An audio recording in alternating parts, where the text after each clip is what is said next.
সঞ্জয় ব্যানার্জি, আমরা মেকানিক্যাল কোর্সের স্টুডেন্ট।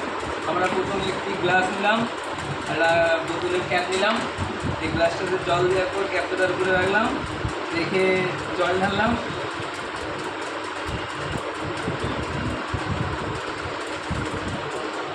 ওটা এক জায়গা থেকে অন্য জায়গায় সরে যাচ্ছে।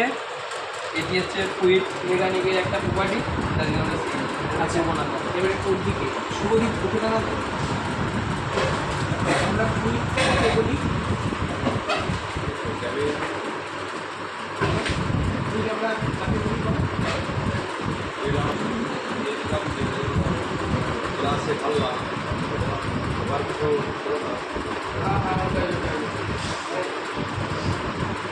এটাকে আমি ফ্লুইড বলি, তাই তো? অশোক তুমি উঠে দাঁড়ানো তো। আচ্ছা ফ্লো মানে কি? আমরা যখন একটা আসন দেখলাম জলের বোতলে জল ঢাললাম এবং যখন দেখলাম জলের পরিবর্তন হচ্ছে একটু কুশল উঠে দাঁড়ানো। কুশল এইখানে মানে কি ল কিংবা কার উপরে ভিত্তি করে এটা হচ্ছে, এটা যদি আমাদেরকে একটু দেখা যায়।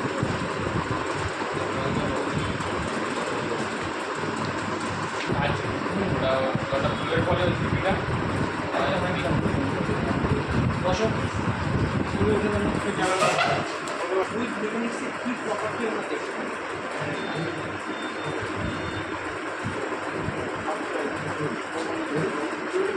দেখলাম মানে ফ্লুইডে এখান থেকে এদিকে আসার একটা মানে তুমি ডিপ উঠে দাঁড়ানো তো একটু ব্যাখ্যা করো তো কি এক্সপেরিমেন্ট ফ্লুইড মেকানিক্সের জন্য আজকে এই প্র্যাকটিক্যালটা করলাম। একটা প্লাস্টিকের গ্লাস নিয়ে তারপরে জল দিয়ে একটা সিপিতে দিলাম ওপরে এবং জল আস্তে আস্তে ঢাললাম। জলটা ঢালার ফলে জলটা